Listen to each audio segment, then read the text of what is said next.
चलिए आगे बढ़ेंगे और इसी बीच खबर है कि सांकेतिक धरने पर सांसद किरोड़ी लाल मीणा आज फिर बैठ गए हैं। शहीद स्मारक पर किरोड़ी लाल का धरना जारी है। कोविड हेल्थ असिस्टेंट के समर्थन में अब किरोड़ी उतरे हैं और यहां पर आपको बता दें कि कोरोना में सरकार ने सेवाएं ली थी, अब नौकरी से इन्हें निकाल दिया। इस तरह का आरोप डॉक्टर किरोड़ी लाल मीणा ने लगाया है। तो डॉक्टर किरोड़ी लाल मीणा अब आग्रह करना चाहता हूं वीडियोताओं से कि आप जगह का और इनके समर्थन में उतर आए हैं और यहां पर सांकेतिक धरना शुरू कर दिया। ज्यादा जानकारी के साथ हमारे सहयोगी महेश दादीच हमारे साथ जुड़ चुके हैं। जयपुर से सीधे उनका रुख करेंगे। महेश, एक बार फिर शहीद स्मारक पर डॉक्टर किरोड़ी लाल मीणा सांकेतिक धरने पर बैठ गए, क्या कुछ जानकारी है इस वक्त आपके पास? देखिए हेमंत, बताना चाहूँगा कि कोविड हेल्थ असिस्टेंट, जब कोविड का दौर था तब इन तमाम जो कर्मचारी हैं इनको लिया गया था, अस्थायी तौर पर इन्हें रखा गया था और एक साल बाद ही सरकार ने अब इनको कह दिया है कि अब इनकी सेवाएं समाप्त की जाती है। मार्च महीने में आखिरी दिन 31 तारीख तक इनकी सेवाएं ली गई और उसके बाद में इन्हें रुखसत कर दिया गया। तो उसके बाद से जो लोग हैं तमाम वो यहाँ पर धरने पर बैठे हैं जयपुर के शहीद स्मारक पर। सैकड़ों की संख्या में, कहिए कि हज़ारों की संख्या में जो है लोग यहाँ पर पहुँच रहे हैं। विभिन्न जिलों से जो लोग हैं वो यहाँ पर आ रहे हैं और 28,000 की करीब संख्या है इनकी, जिन्हें कि यहाँ पर सेवाओं से मुक्त किया गया है। वो लगातार अब अपनी मांग को बुलंद किए हुए हैं, अनशन कर रहे हैं और अपनी आवाज़ को सरकार तक पहुँचाने की कोशिश कर रहे हैं। लेकिन युवाओं की आवाज़ को और बुलंद तरीके से रखने के लिए आज यहाँ पर सांसद डॉक्टर किरोड़ी लाल मीणा पहुँचे हैं, जो कि आमतौर पर भर्तियों के मुद्दे लगातार उठाते रहे हैं, संविदा कर्मचारियों के मुद्दों को उठाते रहे हैं और आज CHA जो तमाम पहुंचे हुए हैं उनके मुद्दों को उठाने के लिए भी यहाँ पर सांसद जी आए हैं और उनसे बात करने की कोशिश है। सर, किस तरह से आप यहाँ पर पहुंचे और इनकी आवाज उठा रहे हैं, क्या कहना चाहेंगे आप? कोविड की जबरदस्त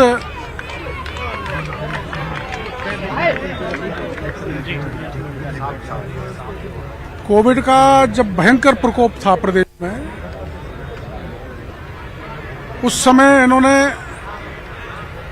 अपनी जान की बाजी लगाकर राजस्थान की जनता को बचाया, इससे राजस्थान देश में एक उदाहरण बना कोविड में लोगों की जान बचाने में।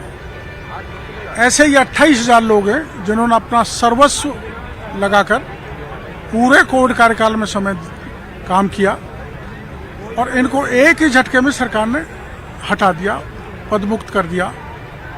इनकी मांग यह है कि इनको कंटिन्यू किया जाए और इनको स्थायी नौकरी की तरह सरकार अपॉइंट करे, पुनः अपॉइंट करे। लेकिन सर, सरकार ने भी अपनी शर्तों में यही कहा था कि अस्थायी रूप से इन्हें लिया जा रहा है। ये बात हो सकता है, लेकिन मेरे को इनको नेताओं ने कहा है कि मुख्यमंत्री जी ने कहा था कई मौकों पर कि हम आपको कंटिन्यू करेंगे। क्यों भाई?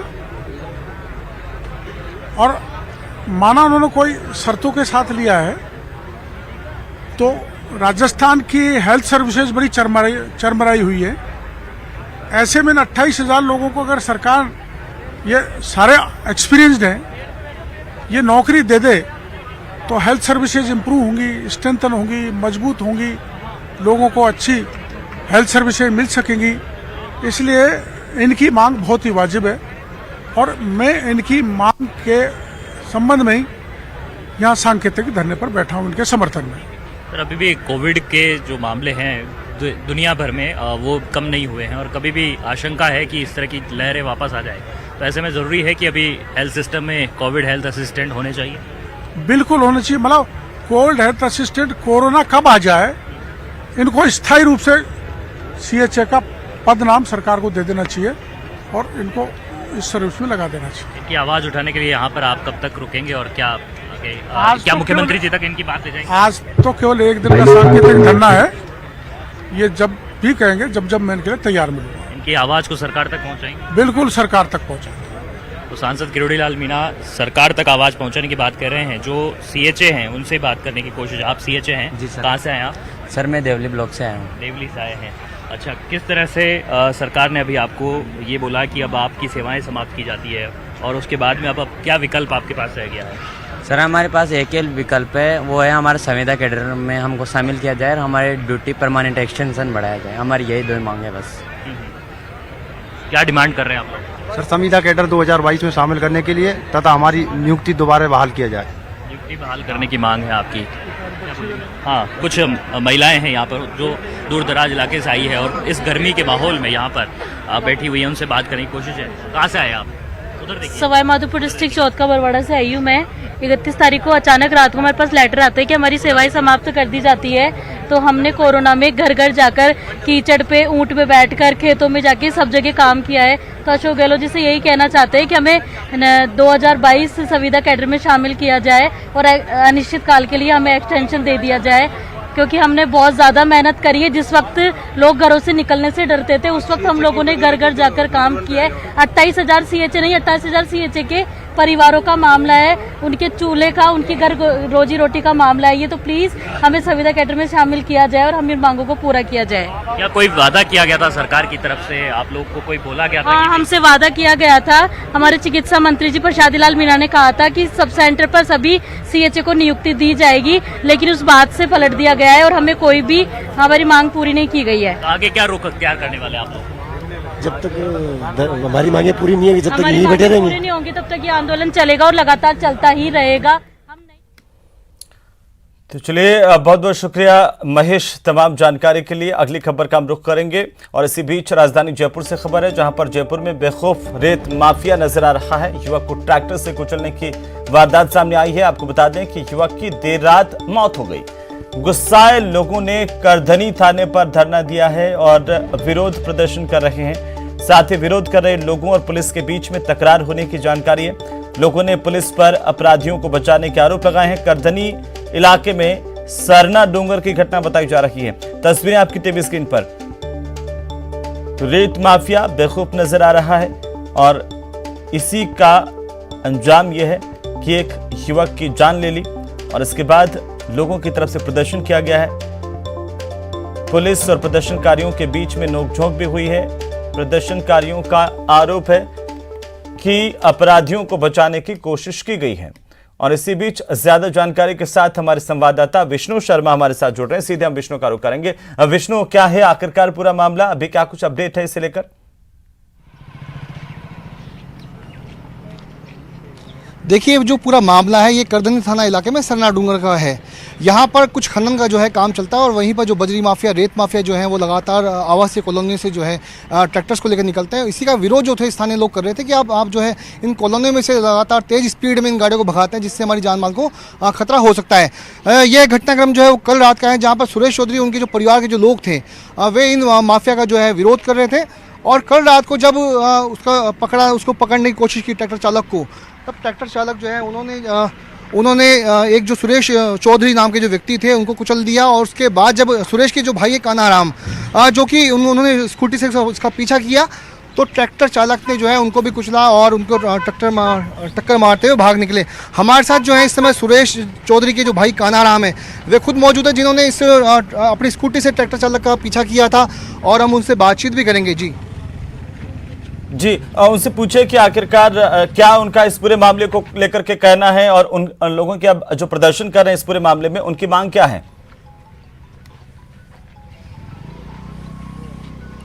देखिए, हम कानाराम जी जो है उनसे बात करेंगे। कानाराम जी, कल क्या घटना हुई थी? किस तरह का ये रेत माफिया का काम है? ये मतलब दिन भर इनका ये काम है। जो रेत माफिया जो है अडमान माली है उसका नाम, उसके पास तकरीबन 30 के आसपास तो है ट्रैक्टर और 3-4 इसके पास JCBयाँ हैं और भी काफ़ी मशीनरियाँ इसके पास में हैं। और कल क्या हुआ कि वो ट्रैक्टर जो है 15 दिन से कॉलोनी वालों के उसके बीच में ये चल रहा है कि रिको की रोड उधर है, ये रोड छोटी है, इसमें छोटे छोटे बच्चे हैं, आप लोग ट्रैक्टर इधर से मत लेके आया करो। 15 दिन से ये कहानी चल रही है। अब 5-7 दिन से तो लगातार ये चल रहा है कि वो यही धमकी देते हैं कि मेरे ड्राइवरों के पास में लाइसेंस है, कोई दिक्कत नहीं है। कल क्या घटना हुई थी यहाँ पर? कल घटना ये हुई कि जैसे मैं वहाँ औरतें खड़ी हो गई उस ट्रैक्टर के सामने कि भाई इधर से नहीं लेके जाने देंगे, आप पीछे वाली रोड से लेके जाओ इसको, ट्रैक्टर को। तो वो थोड़ी हाई लड़साक हुआ। पीछे मेरी फैक्ट्री है, मैं वहाँ से मेरे मकान के सामने की ये घटना है, पीछे मेरी फैक्ट्री है। थोड़ी आवाज़ें तेज़ हुई तो मैं उधर से आया तो ट्रैक्टर वाला, एक छोटी बाउंड्री बनी हुई थी वहाँ पर, 1.5 फुट का एक मकान था, नीचे बाउंड्री बनी हुई, उसमें से वो ट्रैक्टर को कुदाते हुए उधर से लेके चला गया। किसी औरत की वहाँ कुछ लगी नहीं। सामने से मेरा छोटा भाई तकरीबन मतलब आप मान लो 50 मीटर आगे वो रोड आ रहा था उधर से, किसी परचूनी की दुकान से अपने लिए कोई गुटखा जर्दा वो जो भी लेने के लिए गया था वो लेके आ रहा था। वो उससे 4-5 दिन पहले माथा फुड़ी हुई थी इसी बात को लेकर कि तू ट्रोलियाँ इधर से मत लेके आया कर। उसने बिल्कुल घटना स्थल पर पुलिस जाके आई है, मीडिया भी जाके आई है, बिल्कुल रोड के साइड में आते हुए को उसने रात को 7:45 बजे देखा कि ये वही लड़का है, तो उसने वहाँ से भगते हुए उसको कुचल दिया।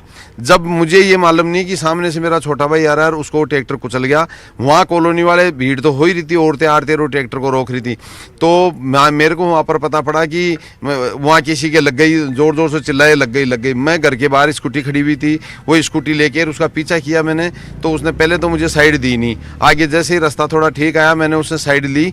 साइड लेते ही जैसे मैंने हाथ का इशारा करके उसको रोकने की कोशिश की, उसने मेरे भी टक्कर मार के और वहां से भाग गया। तो आपको क्या लगता है ये हत्या है? जी विष्णु, चलिए बहुत शुक्रिया हमारे साथ जुड़ने के लिए, तमाम जानकारी के लिए। लगातार अपडेट हम आपसे लेते रहेंगे। बहरहाल अगली खबर का हम रुख करेंगे और बात करते हैं गर्मी की। मरुधरा में आग उगल रही है धरती और गर्मी से जनजीवन पूरी तरह से अस्त व्यस्त है। अप्रैल में ही 44 डिग्री तक तापमान यहां पर पहुंच चुका है।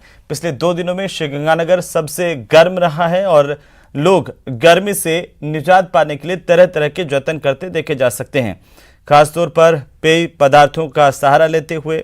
और बाहर जो लोग निकल रहे थे वो अब बच रहे हैं कि घर से बाहर नहीं निकले, खासतौर पर दोपहर के समय में जहां पर तेज गर्मी होती है और तेज धूप, सुबह के बाद से ही तेज धूप होना शुरू हो जाती है और उसके बाद गर्मी सितम ढा रखी है, लोग परेशान हैं। तो आपको बता दें कि अप्रैल में ही जो तापमान है वो 44 डिग्री तक पहुंच गया है। इस तरह से लोगों की परेशानी अभी बढ़ती जा रही है। एक तरफ गर्मी का प्रकोप देखने को मिल रहा है और दूसरी तरफ गर्मी की वजह से लू का भी लगातार प्रकोप इलाकों में देखने को मिल रहा है। इससे आम जनजीवन अस्त व्यस्त है और दिन भर सड़कें हैं वो सूनी नजर आ रही हैं। अलग अलग जगहों से हमारे सहयोगी हमारे साथ गर्मी का हाल बताने के लिए जुड़ चुके हैं और एक एक करके उनका रुख करेंगे। श्रीकांत हमारे साथ है। श्रीकांत, किस तरह की गर्मी जैसलमेर में इस वक्त है और क्या लोग जो है अब वो महसूस कर रहे हैं इस गर्मी को लेकर के?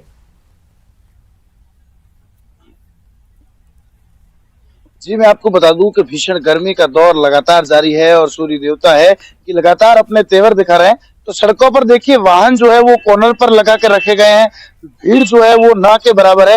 अगर थोड़ी बहुत भीड़ कहीं नजर आ भी रही है तो वो केवल और केवल जो है वो ठंडे पेयजल पदार्थों की दुकानों पर है। और उनके देखिए ये पूरा जो इलाका है, ये तस्वीरें दिखाना चाहूंगा, पूरा जो इलाका है वो गर्मी की चपेट में है, जिसके चलते सड़कें जो है वो पूर्ण रूप से सुनसान नजर आ रही है। इक्का दुक्का लोग जो है वो घरों से बाहर निकल रहे हैं और कुछ लोग अपने घरों की तरफ जाते हुए रुक कर रहे हैं। सामान्यतः यह जो है वो पर्यटकों की होटल्स का रूट है, तो पूरी जो है वो रोड जाम रहती है, लेकिन अब जो है इक्का दुक्का लोग यहाँ से गुजर रहे हैं और थोड़ी बहुत जो भीड़ है वो आसपास में लोग जो है वो छाव देखकर वहीं बैठ रहे हैं। आप देखिए यहाँ पर कुछ लोग जो है वो ठंडा पेयजल पदार्थ पीकर गर्मी से बचने का प्रयास कर रहे हैं। कहीं ना कहीं लगातार जो है वो गर्मी का जो दौर है वो लोगों को परेशान करने लगा है। कुछ लोग हैं उनसे बातचीत करते हैं। श्रीकांत, मैं वापस से आपका रुख करता हूं, बने रहिए आप हमारे साथ। श्रीगंगानगर से अशोक हमारे साथ अब जुड़े हुए हैं। अशोक, श्रीगंगानगर में गर्मी किस तरीके से सितम ढा रही है और आम जनजीवन पर कैसा असर इसका देखने को मिल रहा है? बिल्कुल हेमंत, देखिए पिछले 2 दिनों से यदि बात की जाए तो श्रीगंगानगर सहित मरुधरा में ही सूर्यदेव जबरदस्त आग उगल रहे हैं। और यदि पिछले 2 दिनों के टेम्परेचर की बात की जाए तो मरुधरा का सरहदी जिला श्रीगंगानगर मरुधरा में सबसे ज्यादा गर्म रहा। लगातार टेम्परेचर 45 डिग्री सेल्सियस के आस पार बना हुआ है, जिससे श्रीगंगानगर वासियों को दोपहर के समय खासी परेशानियों का सामना करना पड़ रहा है, क्योंकि दोपहर के समय जिस तरह से तेज धूप चल रही है और तेज लू चल रही है, उससे श्रीगंगानगर वासियों का रूटीन पूरी तरह से बदल कर रख गया है। लोग दोपहर के समय घर से बाहर निकलना कम पसंद करते हैं, जब तक कि बहुत जरूरी निकलना या आवश्यक ना हो। साथ ही सुबह के और या शाम के वक्त ही लोग घरों से बाहर निकलते हैं, अपने बाजार के या डेली रूटीन के कार्य निपटाते हैं। श्रीगंगानगर जिला प्रशासन के साथ साथ जिला चिकित्सा स्वास्थ्य विभाग ने भी श्रीगंगानगर वासियों से अपील की है कि जब तक बहुत ज्यादा जरूरी ना हो दोपहर के वक्त घर से बाहर ना निकले। यदि घर से बाहर निकले तो अपने सर को एक सूती कपड़े से ढककर रखें, ताकि हम डायरेक्ट धूप के टच में न आए, क्योंकि पिछले 2 दिनों से 45 डिग्री के पार जो टेम्परेचर बना हुआ है, मरुधरा में सबसे गर्म जिला श्रीगंगानगर जिला ही बना हुआ है। और जो लोग घर से बाहर निकले हुए हैं वो लोग भी रेगुलर राहत देने के लिए ठंडे पेय पदार्थों का इस्तेमाल करते हुए देखे जा सकते हैं। देखिए ये एक जूस की दुकान है जहां पर अलसुबह से लोगों के आने का सिलसिला जारी है, क्योंकि सुबह से ही तेज गर्म ठंडी हवाओं ने लोगों को झुलसा दिया है और लोग गर्मी से बचने का जो प्रयास किया जा सकता है उस प्रयास में ठंडे पेय पदार्थों का इस्तेमाल कर रहे हैं। जी हेमंत। बिल्कुल अशोक, आप भी बने रहिए हमारे साथ। एक बार फिर से हम लिए चलते हैं आपको जैसलमेर, जहां से श्रीकांत हमारे साथ हैं। श्रीकांत, बढ़ती गर्मी लोगों को परेशान किए हुए हैं, कुछ लोगों से आप बात कर सकें, जान सकें कि उनकी परेशानी, और साथ ही साथ थोड़ा सा विस्तार से मैं जानना चाहता हूं कि जो लगातार टूरिस्ट जैसलमेर की तरफ रुख कर रहे थे, क्या उन पर भी प्रतिकूल असर पड़ा है गर्मी का? कहीं ना कहीं प्रतिकूल असर जो है वो पड़ता हुआ नजर आ रहा है। सबसे बड़ी बात ये देखने को मिल रही है कि पर्यटक जो थे वो अब नहीं आ रहे हैं। सबसे ज्यादा जो है वो पर्यटक स्थल जो है वो सुने हो गए हैं। सबसे बड़ी बात ये भी देखने को मिल रही है कि तापमान जो मई और जून में रहता था वो अभी जो है देखने को मिल रहा है। लगातार जो रेतीले ढोरे हैं वो गर्मी में तपते हुए नजर आ रहे हैं और जो है वो गर्मी को लेकर जो है वो गर्मी को लेकर हर कोई परेशान त्रस्त नजर आ रहा है। यहाँ पर आप देखिए कि जूस की जो दुकान है, ये ठंडे पेयजल पदार्थों की जो दुकानें हैं, उन्हीं पर हल्की भीड़ जो है वो देखने को मिलती है, क्योंकि जो ठंडी आइसक्रीम है और साथ ही साथ जो पेय पदार्थ है उनसे कहीं ना कहीं लोगों को सुविधा मिलती है। यहाँ पर जो है वो आइसक्रीम खाने के लिए लोग पहुंच रहे हैं, फालूदा खाने के लिए पहुंच रहे हैं। गर्मी जो है बहुत ज्यादा है और ग्रामीण क्षेत्रों में गर्मी बहुत ही ज्यादा जो है वो परेशान करती है। कुछ ग्रामीण लोग हैं, उनसे बातचीत करते हैं। भाई साहब, कैसी गर्मी पड़ रही है? ज्यादा पड़ रही है भाई, बहुत ज्यादा पड़ रही है, बहुत ज्यादा परेशानी करना पड़ता है जी। कहीं ना कहीं जो है गर्मी की से जो है बिल्कुल श्रीकांत, लोग परेशान हैं और इसी बात को लेकर के उम्मीद कर रहे हैं कि कब इस गर्मी से निजात मिल पाए। बहरहाल बहुत शुक्रिया हमारे साथ जुड़ने के लिए और तमाम जानकारी के लिए। अशोक, आप भी हमारे साथ जुड़े, आपका बहुत शुक्रिया। गर्मी लोगों को परेशान किए हुए हैं, लेकिन अभी गर्मी से राहत मिलती हुई दिखाई नहीं दे रही है। बहरहाल मुझे अनुमति दीजिए। स्वागत आप सभी का न्यूज 18 राजस्थान पर। मैं हूं आपके साथ हेमंत कुमार। चलिए खबरों की शुरुआत इस वक्त की बड़ी खबर के साथ। आपको बता दें कि 13 लाख की घूस लेते एक एक्सियन की गिरफ्तारी हुई है। पाली में उदयपुर एसीबी ने बड़ी कार्रवाई की है। बड़ी और अहम जानकारी न्यूज 18 राजस्थान पर सबसे पहले सबसे बड़ी खबर इस वक्त की। तो पाली में उदयपुर एसीबी की बड़ी कार्रवाई। पीडब्ल्यूडी के एनएचआई के एक्सियन को घूस लेते रंगे हाथों गिरफ्तार किया गया है। यज्ञदत्त विधवा घूसखोर एक्सियन, परिवादी को परेशान नहीं करने के बदले रिश्वत ली। पाली पनिहारी चौराहे के पास एसीबी ने यह बड़ी कार्रवाई की है। पाली से इस वक्त की बड़ी खबर है। उदयपुर की एसीबी टीम पाली पहुंची थी और यहां पर पीडब्ल्यूडी के एनएचआई के एक्सियन को घूस लेते हुए रंगे हाथों गिरफ्तार किया है। यज्ञदत्त विधवा घूसखोर एक्सियन अब एसीबी के शिकंजे में है। ये बड़ी जानकारी है, बड़ी और अहम जानकारी इस वक्त की। आपको बता दें, पाली से बड़ी खबर है। 13 लाख की घूस लेते एक्सियन गिरफ्तार किया गया है। बड़ी घूस की राशि इसके पास से बरामद की गई है। 13 लाख रुपए ले रहा था एक्सियन और इसी दौरान एसीबी ने ट्रैप की कार्रवाई की। एसीबी को जानकारी मिली, इसके बाद शिकायत का सत्यापन किया गया। जैसे ही शिकायत सही पाई गई, एसीबी ने ये ट्रैप की कार्रवाई की है। उदयपुर की एसीबी टीम पाली पहुंची थी और पाली में इस घूसखोर एक्सियन को गिरफ्तार कर लिया है। 13 लाख रुपए ले रहा था। पाली में बड़ी कार्रवाई एसीबी ने की है। ज्यादा जानकारी के साथ हमारे सहयोगी श्याम हमारे साथ जुड़ चुके हैं। श्याम, बड़ी कार्रवाई है एसीबी की, यहां पर क्या जानकारी इसे लेकर के आपके पास? जी बिल्कुल, ये उदयपुर एसीबी टीम की बहुत बड़ी कार्रवाई है। उदयपुर एसीबी डीआईजी और कार्यालय में परिवादी विमल कुमार ने शिकायत दर्ज कराई थी कि आरोपी एक्सियन यज्ञदत्त विधवा लगातार कार्य में बाधा उत्पन्न कर रहा था और वो बाधा उत्पन्न नहीं करने तथा एचआर की राशि जारी करने के लिए 13 लाख रुपए की रिश्वत की रकम मांग रहा था, जिस पर एसीबी की टीम ने सत्यापन कर आज परिवादी को आरोपी एक्सियन के पास रिश्वत की रकम लेकर भेजा था, जिस पर पनियारी चौराहे के निकट आरोपी एक्सियन ने परिवादी से 13 लाख रुपए की रिश्वत ले ली, जिस पर एसीबी की टीम ने कार्रवाई करते हुए 13 लाख रुपए की रिश्वत लेते रंगे हाथ गिरफ्तार किया। जी, ये बड़ा ट्रैप है शाम एसीबी की ओर से और हालिया दिनों में हमने देखा कि एक के बाद एसीबी बड़ी कार्रवाई तो कर रही है, लेकिन इन घूसखोरों पर कोई असर नहीं पड़ रहा है। एक के बाद एक ऐसे घूसखोर बेनकाब हो रहे हैं। जी बिल्कुल, ये लगातार पाली में भी एसीबी टीम की बड़ी कार्रवाई होती जा रही है और लेकिन घुसखोर अधिकारियों पर कोई भी लगाम नहीं लग रहा है। ये एक्शन है जो राष्ट्रीय राजमार्ग NH 8 पर ब्योर गोमती सेक्शन पैकेज कार्य 2 जो 188 करोड़ का कार्य है, उस कार्य को लेकर कंपनी पर लगातार दबाव बना रहा था, अनुचित दबाव बना रहा था। कंपनी के कार्य में अवरोध पैदा कर कंपनी के कार्य को सुचारू रूप से संचालित करने एवं कंपनी की HR राशि 75 लाख रुपए रिलीज करने तथा कार्य में बाधा उत्पन्न नहीं करने के एवज में इसने ये रिश्वत की रकम मांगी थी और आज उदयपुर की एसीबी की टीम ने रंगे हाथ गिरफ्तार किया, जिसमें एसीबी की टीम के DSP हेरम जोशी व हरिश्चंद्र सिंह टुंडावत के नेतृत्व में ये कार्रवाई की गई है। श्याम, अब आगे एसीबी की क्या कुछ कार्रवाई होगी इसे लेकर के? क्या इसके ठिकानों की तलाशी ली जाएगी और क्या बाकी इसके जगहों पर इसके ठिकानों को भी खंगाला जाएगा कि अब तक ये जो पदस्थापित रहा है कितनी बड़ी घूसखोरी को इसने अंजाम दिया होगा? जी बिल्कुल, एसीबी की टीम अभी फिलहाल आरोपी से पूछताछ कर रही है और उसके पास से जो एक लैपटॉप बरामद किया गया है उसकी भी जांच की जा रही है, जिसमें जो भी चीज सामने आएगी और आरोपी के ठिकानों पर भी दबिश दी जाएगी कि इसके पास और भी कहां से रिश्वत ली और कितनी रकम इनके बरामद होती है। जी श्याम, क्या ये राजस्थान PWD का एक्सीएन है और ये कब से यहाँ पर पदस्थापित था, इसके बारे में कोई और जानकारी मिल पाई है? जी, ये राजस्थान PWD में NHI विंग होती है, उसमें कार्यरत था, जिसमें ये काफी समय से यहाँ पर कार्यरत था और ये जो NHI के कार्य बड़ी पैकेज के कार्य होते हैं उनमें लगातार ये बड़ी कंपनियों को परेशान कर रिश्वत की रकम मांगने की भी शिकायतें मिली है। जी चलिए श्याम, बहुत बहुत शुक्रिया तमाम जानकारी के लिए। सबसे बड़ी खबर है न्यूज 18 राजस्थान पर सबसे पहले 13 लाख रुपए की घूस लेते PWD का NHI का एक्सीएन रंगे हाथों गिरफ्तार किया गया है।